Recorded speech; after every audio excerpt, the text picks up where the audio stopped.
जनाब का व्लॉग देखा और उसमें ये भी देखा कि उसमें पापा को क्या क्या फील हो रहा था। बहुत ही अजीब लगा देखकर। क्यों अजीब लगा? इस सारी चीज़ को बड़े ही समझदारी से वो हैंडल कर सकते थे, जिससे कि उनको कम से कम जो है तकलीफ होती और कम से कम उनको प्रॉब्लम होती। जबकि खुद भी भर पाए थे, इससे भर पाए मतलब खुद भी परेशान हो गए थे। न ट्रेन अच्छी थी, न ही सफ़र अच्छा था, ऊपर से परेशानी हुई वो अलग। अगर आपने देखा होगा तो उनके पापा जो है अक्सर अकेले खुद से चल भी नहीं सकते हैं। वो सिर्फ जब घर घर में घूमते हैं तब घूमते हैं, लेकिन देव भैया उनके हमेशा आसपास होते हैं। अब सोचो, घर में जब इतने सारे लोग होते हैं तब भी वो जब अपने कमरे में हॉल में चक्कर लगाते हैं, जो कि 4 कदम इधर चलते हैं 4 कदम उधर चलते हैं, उसमें भी आसपास फैमिली भी होती है और देव भैया भी होते हैं। इट मीन्स उनको बहुत ज़्यादा दिक्कत होती है कि वो नहीं चल पाते हैं। और क्योंकि पता नहीं आप में से किसी को पता भी है कि नहीं है, उनका बैक का भी इशू बहुत ज़्यादा हुआ था। कोई आई थिंक शायद कोई सर्जरी भी हुई थी बैक की। तो मेरा कहने का मतलब ये है, ऐसे में किसी को परेशान करना और उसको 24-23 मतलब 22-23 घंटे का सफ़र कर कर ले जाना, ये कहाँ की शराफत है? या तुम्हारे पास दुनिया भर का पैसा है, तुम्हारे पापा को डर नहीं लगता फ़्लाइट से? तुम्हें ही डर लगता है तो तुम अपने पापा के लिए और देव भैया के लिए फ़्लाइट अरेंज कर सकते थे, जिससे कि उनको ये जितनी भी प्रॉब्लम है वो सॉल्व हो सकती थी। रही बात इसकी कि तुम्हारे पास कॉल पर इतने सारे जो है कॉन्टैक्ट होते हैं कि आप बड़े आराम से किसी से भी कह सकते थे कि आप वहाँ से उनको एयरपोर्ट से पिक कर लो, टैक्सी आप बुक कर सकते थे। ऐसा तो नहीं है कि देव भैया को बिल्कुल समझ नहीं होगी। और यही काम अगर तुम फनी से कहते तो फनी भी कर सकता था। लखनऊ एयरपोर्ट पे, इवन कानपुर में भी एयरपोर्ट है। मुझे नहीं पता कि Mumbai to Kanpur direct flight जाती है, रेगुलर जाती है, ये नहीं जाती है। छोटा सा एयरपोर्ट है बट है वहाँ पर, तो वहाँ डायरेक्ट भेज देते और फनी वहाँ से अरेंजमेंट करा देता, उनके होटल तक उनको पहुँचा दे, या इस तकलीफ से बचाया जा सकता था। लेकिन देखकर बड़ा ही अजीब लगा और बड़ी सोच में मैं इसलिए पड़ गई। मैंने कहा यार ये क्या किया इन्होंने, जबकि ये खुद परेशान हो गए इस ट्रिप में और भावनाओं में इतना बह जाते हैं कि फ्लो में क्या झूठ बोल जाते हैं ये भी समझ में नहीं आता। मतलब भूल गए कि एक बार हम अगर छोड़कर आ गए भोपाल को तो इसका मतलब हम यहाँ से कभी कहीं गए ही नहीं हैं। जबकि देखा जाए तो पापा को फर्स्ट टाइम प्रॉब्लम हुई थी, उसके बाद पापा ठीक थे और नॉर्मल बिहेव करते थे और सब जगह आना जाना ये सब कुछ होता था। और 2018 में इनकी शादी हुई है, क्योंकि 18 से पहले भी जब सास बहू साजिश वगैरह ऐसे करके इनके घर में जो है कुछ जो है इंटरव्यूज लेकर आए या क्लिपिंग या बाइट जो भी लेने जाते हैं वो, क्योंकि पहले पेपराजी वगैरह ही सही के थ्रू ही जितने भी सेलिब्रिटी थे उनकी स्टोरीज जो भी है या कोई भी कहानी थी या कुछ भी थी वो बाहर आती थी। तो इस तरह से भी उनके घर में रमज़ान मना रहे हैं, मतलब सेलिब्रेट कर रहे हैं, रोज़े रख रहे हैं, इफ्तार कर रहे हैं, तो ऐसी वीडियोज़ भी सामने आती थी। तो तब इनके पापा बिल्कुल ठीक थे और अच्छे से सब चीज़ों में पार्टिसिपेट करते थे। और इन्होंने सफ़र किया है खुद अपने मुंह से, तो इसलिए इन्होंने शुरू में आकर ही वो सारी बात बोल दी कि वो मैंने बोल दिया था, लेकिन हमारी शादी के टाइम पर भी हम वहाँ पर गए थे, ट्रेन से गए थे। तो इसका मतलब ट्रेन का सफ़र तो करा, लेकिन फ्लो में सब भूल गए। चलो पापा को तो समझ सकते हैं कि भाई पापा नहीं याद रहा होगा, बीमार पर्सन है, अभी उतने ज़्यादा समझदार नहीं है। लेकिन जनाब आपकी बुद्धि को क्या हो गया? बेबी डिलीवर तो रूहान को तो मैडम ने किया है, पोस्टमार्टम आपको हो गया। Hi friends, welcome back to my channel. Channel में न्यू है तो चैनल को सब्सक्राइब कर लें और साथ ही साथ बेल आइकन प्रेस कर दें, जिससे कि हमारे आने वाली वीडियो की नोटिफिकेशंस आपको पहले ही मिल जाए। अगर ये सफ़र इनका स्मूथ जाता और अगर इनको तकलीफ़ नहीं होती और अगर 1.5-2 घंटे वो फ्लाइट जो इनकी ट्रेन है वो लेट नहीं होती, अगर मैं ये देखती कि इनके पापा बड़ी ही आसानी से ट्रेन के ऊपर चढ़ पाए, अगर उनको वहाँ पे खाना मुयस्सर होता, अगर उनको वहाँ पे अरेंजमेंट सही से मिलता, तो एक बार को फिर भी थोड़ा सा जस्टिफाई था कि चलो बहुत टाइम बाद इन्होंने एक जो है मतलब एक तरीके से रिस्क लिया है और पापा को लेकर आए हैं कि बहुत बढ़िया बहुत बढ़िया भी ट्रेन में होती है। अगर इससे तो अच्छा था भाई, शताब्दी चलती है, वो बहुत कम टाइम में आपको पहुंचा देती है। उस चेयर कार का सिस्टम रहता है जिसमें कि कम टाइम में आपको वो बैठे बैठे आपको फील नहीं होता ज़्यादा, क्योंकि थोड़ी सी जो है इंक्लाइन हो जाती है चेयर और आराम से आप जो है जा सकते हो और कम से कम टाइम में आप उसको पार कर सकते हो। तो देखो, कम टाइम के सफ़र को आप 22 घंटे 23 घंटे के सफ़र से कैसे कंपेयर कर सकते हो? अगर आप देखोगे तो पापा को मतलब चलने में, फिरने में, उठने में, बैठने में, हर चीज़ में मदद लगती है। घर एक अलग चीज़ है कि भाई घर का बाथरूम है, बड़ा बाथरूम है, उसमें आप क्या कर रहे हो, कैसे कर रहे हो, और टूथब्रश करने में, मुंह हाथ धुलाने में भी शायद जो है अभी देव भैया उनको हेल्प करते होंगे, नहाने में, वॉशरूम जाने में। अब यहाँ ट्रेन में यार हद हो गई जनाब, आपने तो हद पार कर दी। एक तरफ आप ये कहते हो कि पापा अभी जो है ऐसे हैं वैसे हैं, या तो बिल्कुल बिल्कुल मत दिखाओ कि नहीं, तुम ये बताओ सामने से कि नहीं आपके पापा ट्रेन का ट्रैवल अगर कर सकते हैं, वहाँ 24 घंटे 23 घंटे बिता सकते हैं, वहाँ का वॉशरूम यूज़ कर सकते हैं, वहाँ वो आराम से सफ़र पार कर सकते हैं, तो वो घर में वो सब भी कर सकते हैं जिन चीज़ों के लिए आप उनको रोकते हो। जैसे कि चालू के घर रोज़ ना जाना, क्यों नहीं भेजते भाई? उनका दिल नहीं करता होगा कि चलो कभी मम्मी आ गई, कभी आप चले जाओ, जाओ आधा पौना घंटा बिता कर आ जाओ। लिफ्ट में आने जाने में कोई तकलीफ नहीं होती है, कौन सा उनको इतना 7th फ्लोर पे जीना चढ़कर जाना है। उनको लिटरली अच्छा लगता है। देखो लंबे टाइम तक तो वो भी नहीं पसंद करते कि वो भीड़ भड़के में शोर शराबे में रहना चाहें, पर हाँ आधा पौना घंटा अगर आप बिता रहे हो पूरी फैमिली के साथ तो उनका भी मन बहल जाता है, क्योंकि लिटरली इन्होंने क्या किया है, एक कमरे तक सीमित कर दिया है। अब उसी कमरे में वो 2-1 साल से बस देव भैया और वो अपने मन की बात किसी से नहीं कह सकते, सिर्फ और सिर्फ टीवी देखते रहते हैं। अब तक तो मुझे लग रहा है हज़ारों से ज़्यादा फिल्में उन्होंने देख ली होंगी, और जितने भी सीज़न आए हैं सारे बिग बॉस के सीज़न देख लिए होंगे, और जितने भी जनाब के गाने आए हैं, जितने भी जनाब मैडम चालू सबके व्लॉग आए हैं, वो सब उन्होंने देख लिए।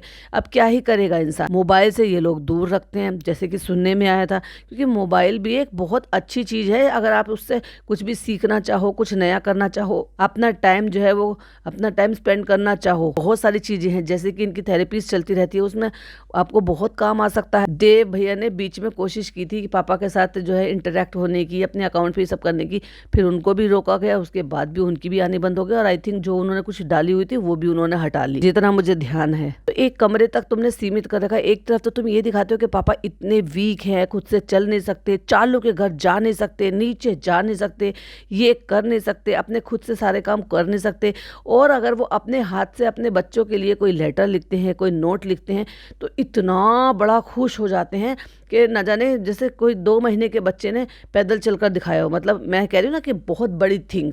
और अगर पापा ये सब कुछ करने लायक धीरे धीरे करके समझ गए हैं, समझदार हो गए हैं, या ये कह लो कि अब वो सारी चीज़ें कर रहे हैं, क्योंकि मैं मानती हूँ वो जिस तरह से वो बीमार हुए हैं उसमें धीरे धीरे बच्चे की तरह से सारी चीज़ें संभालनी पड़ती है, सीखनी पड़ती है, चलने के लिए, खाने के लिए, उठने बैठने के लिए, और सोचने तक के लिए भी। और इमोशनल बहुत ज़्यादा हो जाते हैं ऐसे पेशेंट। छोटी छोटी सी बात पे हम लोग कहते हैं ना कि वो रो देते हैं, तो इनको तो ये पता होना चाहिए ना। पिछले 5 साल से तो हम देख रहे हैं कि जो ऐसे पेशेंट होते हैं उनके सामने कोई भी इमोशनली ऐसी बातें मत करो जिससे वो अपने आप को कंट्रोल ना कर पाए। तुम्हारे व्लॉग बनते रहते हैं, तुम ऐसी ऐसी बातें करते हो कि तुम्हारे पापा रोने लग जाते हैं। तो एक तरफ तो तुम ये दिखाने की कोशिश करते हो कि वो कितने वीक हैं, वो कुछ नहीं कर सकते, वो 100% किसी और पर डिपेंडेंट है, वो 100% बिल्कुल ऐसे नहीं है कि कुछ भी नहीं कर सकते। पापा को कहीं लाना ले जाना हो तो 25,000 बहाने इनके बन जाते हैं। और दूसरी तरफ इन्होंने ये ट्राई किया कि उनको लिटरली इतनी बकवास ट्रेन में एक मतलब आप कह लो कि रेलवे प्लेटफॉर्म पे इतनी भीड़ के सामने जहां वो खुद से अकेले नहीं चल सकते, वहां उनको इतना लंबा चला के लेकर जाना पड़ रहा था। ट्रेन में उनसे चढ़ा नहीं जा रहा था, जनाब खुद तो चढ़ गए। और उनसे, क्योंकि भाई वो बेबी स्टेप चलते हैं, अगर आपने देखा हो तो वो पैर उठाकर एक्सरसाइज ये सब कुछ करना, वो सब चीजें जो हैं, क्योंकि कमर का भी मेन इशू था इनको, तो वो देव भैया ने चढ़ाया उनको। जो फ्लाइट ट्रेन है वो 1.5-2 घंटा लेट है। बेचारे पापा इतनी भीड़ में, इतनी गर्मी में, ऐसे शोर शराबे में जहाँ की उनको पसंद नहीं है, इतनी पब्लिक में, इतने जम्स में, इतने जो है आप मास्क नहीं लगा रखा है, आपने कोई प्रिकॉशन नहीं ले रखी नजर। अब जैसे आज की डेट में इतना पोल्यूशन चल रहा है, और जो है सब जगह, दिल्ली में तो खैर बहुत ही ज़्यादा है, बाकी सभी जगह जो है सरकार, बाकी सब भी अपने आप में भी एयर प्योरीफायर लगाने के लिए बोला जाता है, अपनी प्रिकॉशन लेने के लिए कहा जाता है। और जो पब्लिक प्लेस है वहाँ पे अपने अपने लिए प्रिकॉशन लेने के लिए कहा जाता है, जिससे कि जो बुजुर्ग हैं, जो बीमार हैं, उनकी तो इम्यूनिटी और भी ज़्यादा कमज़ोर है।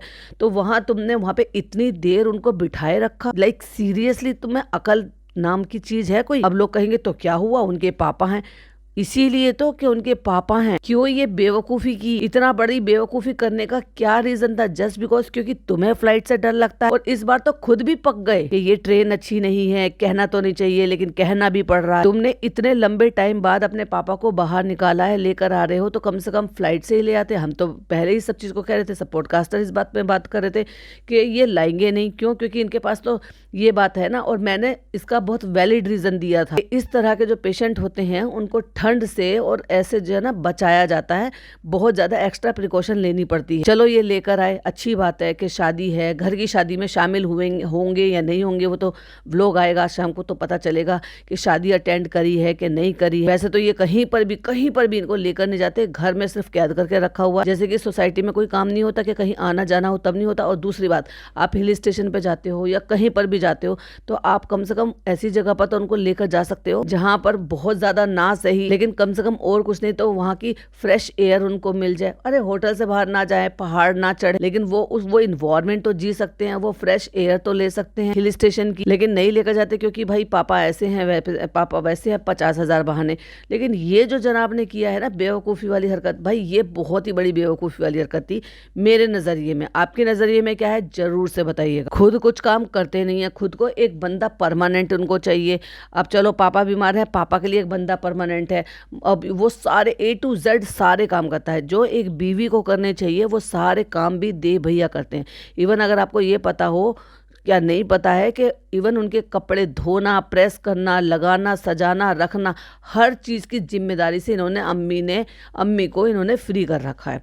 अम्मी को जो घर का मंथली दिया जाता है, भैया अम्मी पता नहीं उसका क्या करती हैं, बस उसमें एक सब्जी बनती है पापा के नाम की।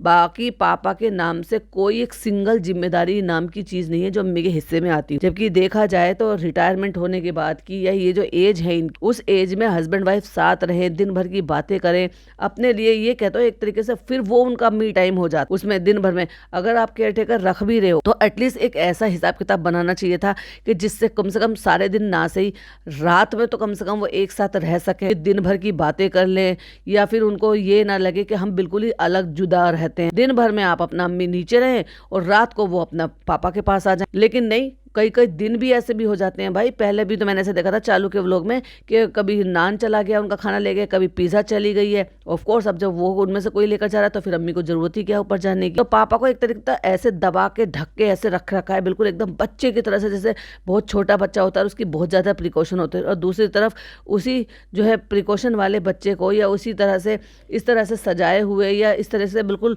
कह दो ना लो इम्यूनिटी वाले एकदम एक्स्ट्रा केयर वाले पर्सन को आप ऐसे हैरेस करने के लिए, ऐसे परेशान करने के लिए लेकर चले गए इतनी भीड़ भड़क के। अगर ट्रेन में जाते ही बैठ जाते तो एक बार को फिर भी थोड़ा सा सही होता। पहले पता नहीं करा था कि ट्रेन का क्या हाल, अरे क्या होता, ज्यादा से ज्यादा उनको वापस घर भेज देते, वो मैडम के साथ फ्लाइट से आ जाते। यहाँ इतनी उसमें रख कर उनको इतना मतलब एक तरीके से मैं तो टॉर्चर ही कहूंगी उसको। वो अपने कमरे से नहीं निकलते, वो अपने कमरे में हमेशा सीमित रहते हैं। वो जो हमेशा देव भैया के साथ बस वही एक कमरे तक ही रहते हैं वो, इसलिए वो ज्यादा इधर उधर आना जाना, भीड़ भड़का, शोर शराबा। इवन उनका तो टाइमिंग भी है, वो टाइम से खाते हैं। आपने वो ट्रेन में भी देखा टाइमिंग है, टाइम से खाते हैं, टाइम से सोते हैं। एक तरफ देव भैया ने पकड़ रखा है, एक तरफ खुद ने पकड़ रखा है, एक बैग भी लटका रखा है, पता नहीं क्या है।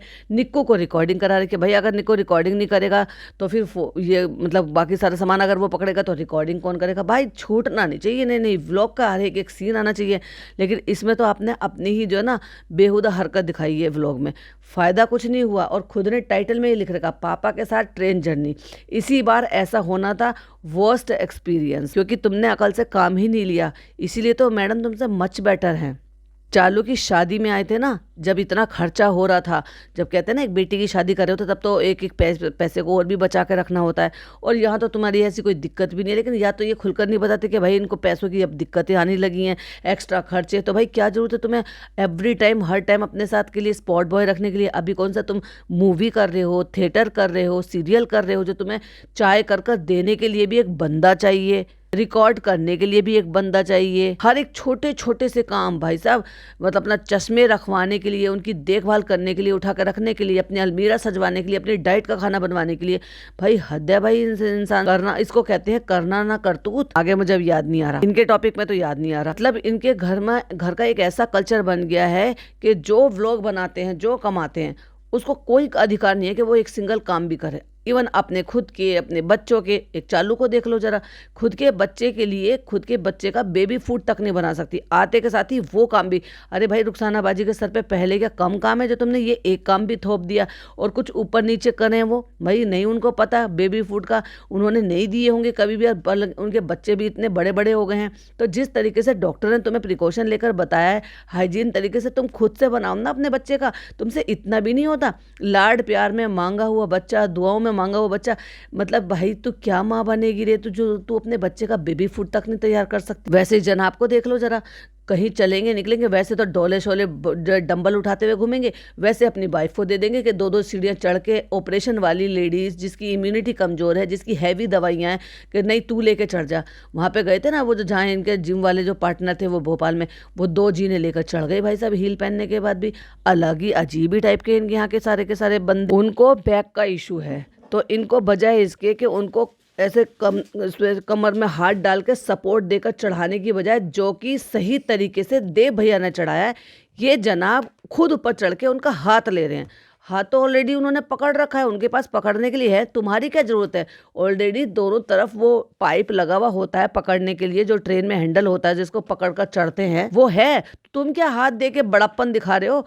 ये तरीका था जो देव भैया ने उनको सपोर्ट देकर कमर से उनको ऊपर चढ़ाया। अदरवाइज उनसे जो हाइट है ना प्लेटफॉर्म की और ट्रेन की, वो भी उनसे नहीं पार करी जा रही थी। भाई तुम्हें पता नहीं है कि तुम्हारे पापा कितना बर्दाश्त कर सकते हैं, कौन सी चीज को कितना कर सकते हैं और कितना नहीं कर सकते हैं। मुझे देखकर इतना अजीब लगा, क्योंकि मैं ना ऐसी चीज से थोड़ा पर्सनल टच हो जाती हूँ। अब कौन आया था कौन नहीं आया था, जिन्होंने सामान चढ़ाया था जनाब ने उनको 500 रुपीज दे दिए, 1000 रुपए के करीब। लेकिन ये नहीं पता किया कि इसमें पेंट्री है नहीं है, खाना मिलेगा नहीं मिलेगा। अब एक टाइम, अब ये देखो 23 घंटे इन्होंने उसमें बिताए, जो इन्होंने खुद अपने मुंह से बोले, और मैडम ने एक टाइम का खाना बनाकर भेज दिया। अब ये तो नहीं है कि वो इतने टाइम का बना के भेज देगी कि तुम 4 टाइम खा लेना। भाई 23 घंटे में 4 टाइम तो पड़ेगा ना खाना खाने के लिए, अगर ब्रेकफास्ट को अवॉइड भी कर दिया जाए। अब एक टाइम का तो वो ले आए, सबने खा लिया बड़े अच्छे से, कि पराठे, आलू भिंडी की सब्जी और जर्दा और बिरयानी। पहले बता, जर्दा बिरयानी ट्रेन के सफर में कौन लेके जाता है। हाँ, पराठे लेकर आए आप, आलू की भुजिया ले आओ, सूखी भिंडी और आलू की सब्जी लेकर आए थे, वो भी अच्छा है। लेकिन यार नॉनवेज कौन लेकर आता है। हाँ, अगर यहाँ के पेंट्री में आपको मिल रहा है, आपको गरम सर्व हो रहा है, तो वो बात अलग है, पर घर से नॉनवेज कौन पैक कर लेकर आता है यार। हद हो गई। इन लोगों को ना बिल्कुल सेंस नहीं है कि नहीं जर्दा बिरयानी खाएंगे। अरे भाई तुम तो खुद शादी में जा रहे हो, ऑलरेडी तुम्हें जर्दे बिरयानी वहीं मिल जाएंगी, लेकिन नहीं भाई घर से लेकर जाएंगे। चिकन पुलाव खाएंगे और हम जो है जर्दा खाएंगे, और इसने बहुत अच्छा बनाया है, दीपिका ने अच्छा बनाया, तो बाकियों ने क्यों नहीं तारीफ करी। तुम ही तारीफ कर रहे थे जबरदस्ती। लेकिन हाँ, वाकई में भिंडी और वो आलू अच्छे बने हैं, तो देव भैया ने भी तारीफ की और निक्कू ने भी तारीफ की। और पापा को वहां से उठा के विंडो की तरफ को बिठा रहे हैं सहारा लगा के, देख कहीं और रहे हैं बिठा कहीं और रहे, और देव भैया बराबर उनको सपोर्ट लगा के, कमर में हाथ लगा के आराम से बिठा रहे हैं। अरे भाई तुमने, इसीलिए तो मैं कहती हूँ कि ये कभी अपने पापा को टाइम नहीं देते, इसलिए उनको नहीं पता कि वो किस तरीके से चढ़ पाएंगे, क्या उनको दिक्कत होगी, कैसे उनको बिठाना है, कैसे उनको सही करना। आपको क्या लगता है कि पापा वॉशरूम नहीं गए होंगे यहाँ पे 23 घंटे के बीच में। और हिलती धुलती ट्रेन में ऐसे इंसान जो सीधे से खुद से चल नहीं सकते, जिनको चलने फिरने में दिक्कत है, क्यों? क्योंकि उनका बैक का इशू। और बैक एक ऐसी चीज होती है कि भाई साहब अगर आप इतने लंबे टाइम तक इस तरह से बीमार रहते हो ना, तो बहुत ही ज्यादा, अब मैं क्या ही बताऊं डिटेल में। तो क्या जनाब लेकर गए होंगे, और वो भी हिलती। अरे नॉर्मल इंसान को भी हिलती डुलती ट्रेन में वॉशरूम में बड़ी दिक्कत होती है, फिर चाहे वो इंडियन सीट हो चाहे फिर वो वेस्टर्न सीट हो। अब ऐसा तो नहीं है कि आप ये जो नेचुरल कॉल है उसको आप कंट्रोल कर लो, पर जितना आराम आप जो है फ्लाइट से देकर उनको, 1.5-2 घंटे की फ्लाइट लेकर, और बाकी का टाइम आपका, आप कहीं पर भी अगर उनको जैसे जाना है नेचर कॉल के लिए, तो वो आप कहीं पर भी कर सकते थे। लेकिन वो सफर आपका 1.5-2 घंटे में पार किया जा सकता था, जिसको आपने 23-24 घंटे में अपने पापा के साथ कराया। शेम ऑन यू जनाब, मुझे बिल्कुल भी नहीं अच्छा लगा। इवन तुम्हारा खुद का भी एक्सपीरियंस बहुत बेकार रहा। क्या ही तुमने खुशी दे दी इस चीज से पापा था। अगर ठीक है पापा का मन था, मैंने बात आपकी बड़ी कर दी कि पापा का मन था और आप लेकर आए, मुझे नहीं पता कि पापा का मन था क्या नहीं था, क्योंकि पापा को मैंने कभी तुम्हारे लिए जिद करते हुए नहीं देखा। क्योंकि इनके पापा भाई थोड़े अलग टाइप के हैं। जब पापा लोग ऐसे हो जाते हैं, रिटायर हो जाते हैं थोड़े से, जब उनकी एज हो जाती है ना, तो उनका बच्चों जैसा दिल हो जाता है, और वो ना जबरदस्ती की अपनी मर्जी चलाने के लिए जिन बातों को बच्चे मना करते हैं ना, उन बातों को भी गुस्सा होते हैं और कहते हैं नहीं यही करेंगे, नहीं यही करेंगे। इनके पापा बेचारे कुछ नहीं कहते। जनाब ने कहा अब नॉनवेज नहीं खाना, ठीक है बेटा। जनाब ने कहा ऐसे करना है, डाइट नहीं तोड़ना, ठीक है बेटा। जनाब ने कहा आराम करना, टाइम से सोना, टाइम से उठना, टाइम से खाना, ठीक है बेटा। उन्होंने अपना रूटीन फॉलो किया ट्रेन में भी, कि उन्होंने कहा नहीं मैं अपने टाइम पे खाऊंगा, अपने। इन्होंने ठूसम ठास मचाई, क्योंकि इनका तो भाई पेट की कोई तादाद ही नहीं है। मुझे देखकर बड़ा ही अजीब लग रहा था कि वो बेचारे आराम से बैठकर, क्योंकि ये जो ना ये सेकंड एसी का मिला है या फर्स्ट एसी का मिला है मुझे नहीं पता, फर्स्ट एसी बता रहे थे, जब तो कहते अल्हम्दुलिल्लाह एक बार हम ऐसे आए थे, जब हम भोपाल से यहाँ आए थे तब हमारी कंडीशन इतनी ज़्यादा ख़राब थी कि हमें टिकट भी नहीं मिला था, हमें सीट भी नहीं मिली थी और हम खड़े खड़े आए थे। और अब हम अल्हम्दुलिल्लाह इतना वी आर ब्लेस्ड कि हम जो है ना फर्स्ट एसी में पापा को सफ़र करा रहे। क्या खाक फर्स्ट एसी में सफ़र कराया था? अरे पापा को फ्लाइट से सफ़र कराते जिससे कि पापा को तकलीफ नहीं होती। उनको बैठा के खाना दिया। वो ट्रेन इतनी हिल डुल रही थी कि वो खुद भी जब वो अपने आप को बैलेंस नहीं बना पा रहे। अब सोच के देखो, ऐसे में ट्रेन हिलती डुलती रहती है। अरे भाई नॉर्मल लोगों को ही दिक्कत होती है, फिर चाहे वो बैठ के खाने के लिए हो, बैठने के लिए हो। और फिर पता है ऐसे में मुझे तो होता है, आप लोगों को होता है कि नहीं होता है पता नहीं। अगर इसमें 23-24 घंटे का आप सफ़र कर लो तो अगले 2 दिन तक भाई साहब ऐसे फील होता रहता है कि आप ट्रेन में ही चल रहे हो। क्योंकि मैं दिल्ली से महाराष्ट्र जाती थी ना, तो लगभग 23 से 24 घंटे का ही सफ़र रहता था। दिल्ली कैंट से बनकर चलती थी वो, वैसे आती तो पीछे से थी लेकिन हम दिल्ली कैंट से चढ़ते थे। और उसके बाद 2 दिन तक मुझे यही रहता था कि ऐसा लग रहा है कि अभी भी ट्रेन चल रही है। तो मेरे हिसाब से तो जनाब ने बहुत ही ज़्यादा सरासर गलत किया। कुछ और पॉइंट है वो हम नेक्स्ट पॉडकास्ट में बनाएंगे, यानी कि डिटेल में जब उसका रिव्यू करेंगे तब बनाएंगे। कुछ पॉइंट बस मुझे इस टॉपिक पर बात करनी थी क्योंकि रियली में मुझे पापा के लिए बहुत ही ज़्यादा बुरा लग रहा था, क्योंकि बहुत ही वर्स्ट एक्सपीरियंस जब जनाब का रहा तो सोचो फिर पापा को कितनी तकलीफ होगी। यार वो कहते भी नहीं है, नहीं वो ऐसे नहीं है। उन्होंने तो ये है कि अपने बेटे के सुपुर्द किया हुआ है सारी चीज़ें। मेरा बेटा जो मेरे लिए फैसला लेगा, जो करेगा वो करेगा। वो चालू को बाकी किसी को कोई तवज्जो नहीं देते।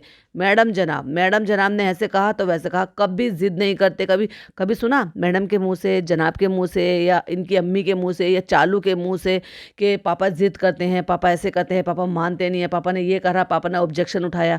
कभी नहीं कहते वो। लेकिन ऐसे इंसान के साथ इन्होंने ऐसा बिहेव किया और ये बेवकूफ़ी की, बिल्कुल अच्छा नहीं लगा। बाकी आपको क्या लगता है, आपकी क्या ओपिनियन है? हो सकता है मैं कुछ ज़्यादा ही इनके साथ इमोशनली जुड़ गई और मैंने ही ज़्यादा शायद पर्सनली ले लिया हो। प्लीज़ कमेंट में ज़रूर बताइएगा। वीडियो पसंद आए तो लाइक शेयर कीजिएगा, चैनल पे पहली बार आए तो सब्सक्राइब कीजिएगा। फिर मिलती हूँ इसके रिव्यू के साथ। टिल देन बाय बाय, अल्लाह हाफिज़, टेक केयर।